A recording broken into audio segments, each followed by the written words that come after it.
J'ai commencé à 15 ans à peindre et à dessiner, à faire des graphes dans la rue, le long des lignes de train. J'étais très inspiré par tout le courant New Wave Pop de l'époque, jazz funk, et tout l'univers visuel qui allait avec, très coloré, très graphique. Ça allait de Grace Jones à Kid Creole à toutes les pubs Jean-Paul Goud, Mondino. Et donc ça vient de là, ça vient de cette culture pop, de la musique, et je me suis créé mon propre univers à partir de ça. C'est dans les 10 premières années, c'est surtout le mur qui a pris le dessus. En rentrant avec la force alphabétique, on est vite devenu une équipe de mur peints. On était a priori la première équipe de graffeurs à faire du mur peint professionnel. J'ai toujours bossé, j'ai beaucoup bossé dans des galeries pour des artistes. Et surtout Sol Lewitt, c'est celui pour qui j'ai le plus travaillé. Des choses comme ça qui m'ont permis de voir l'art contemporain de très près, de l'intérieur, tout en faisant ma peinture. Donc ça m'a fait grandir, on va dire, de manière efficace. Un des premiers facteurs de l'évolution, c'était le voyage. Et toujours faire des murs, en général avec des artistes locaux. Je faisais beaucoup de collaborations. Et donc c'était vraiment de l'expérimentation pure, mais ça m'a permis d'essayer plein de choses jusqu'à ce que je trouve mon langage.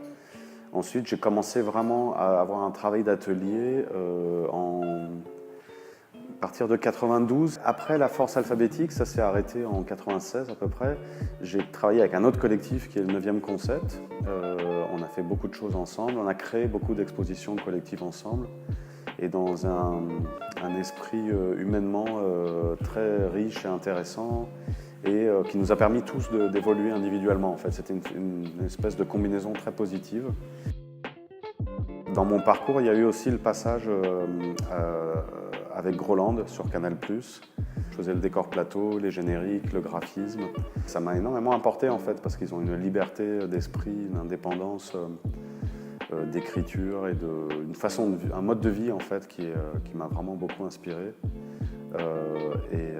Voilà, ça a contribué aussi à l'évolution, pas directement donc à la peinture, mais dans la mentalité, c'était génial. Mon premier solo show était en 99.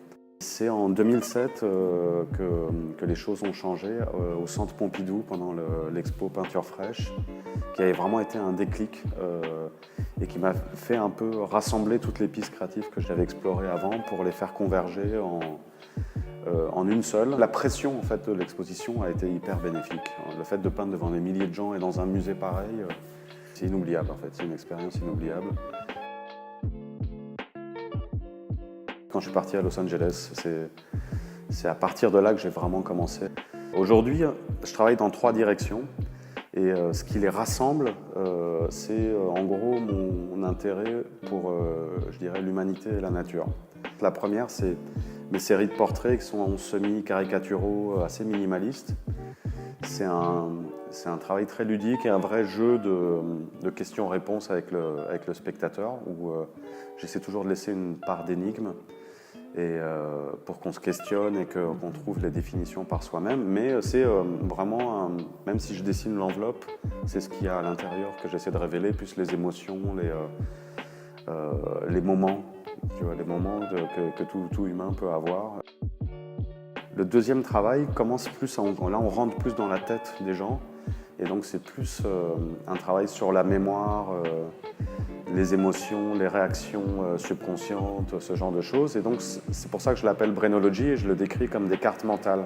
Brainology est un travail qui consiste surtout en 2 étapes que j'ai nommées en référence à une chanson des Sai Sai que j'adore, qui est Le Sage et le Sauvage. Et justement, mes 2 étapes de travail, c'est ça. La première, je l'appelle l'étape sauvage, et la deuxième, la sage. La sauvage parce qu'elle va très vite, elle est très spontanée, c'est faite de grosses lignes. Et ça rejoint un peu le travail de throw-up que je faisais sur les rideaux de fer dans Paris, etc. C'est dans cet état d'esprit-là, c'est très gestuel comme ça. Et la deuxième est celle où je rentre dans les formes créées par ces lignes qui forment un réseau graphique. Je rentre dedans avec des petits détails. La troisième, c'est celle que je ne signe plus Mambo, que je signe Flavien. De ces 3 pistes de travail, c'est la plus conceptuelle.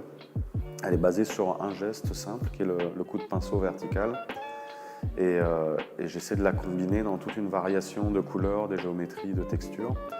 Elle peut être appliquée de façon aléatoire ou de façon complètement géométrique et même mathématique. J'ai beau répéter le même geste de la même manière, il n'est jamais pareil. Il y a des coulures, il y a des splashes qui se font quand je déplace le pinceau et c'est ça en fait qui amène l'humanité ou la poésie. Et ma réflexion, elle est là. Mais j'y vois aussi une description de l'ADN, des neurones, des synapses. Entre les trois styles, je vais de l'ensemble vers le détail. En gros, on rentre par l'enveloppe, on passe dans le cerveau et là maintenant on rentre dans la biologie.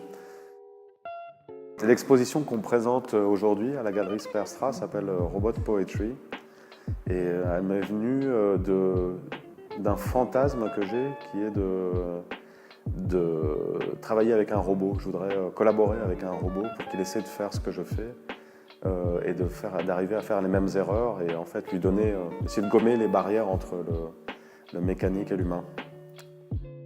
L'exposition présente des séries globalement très colorées qui sont un peu liées à la danse pour moi. C'est un peu comme un ballet où j'y vais comme ça généreusement. Je trouve qu'il y a une énergie là-dedans.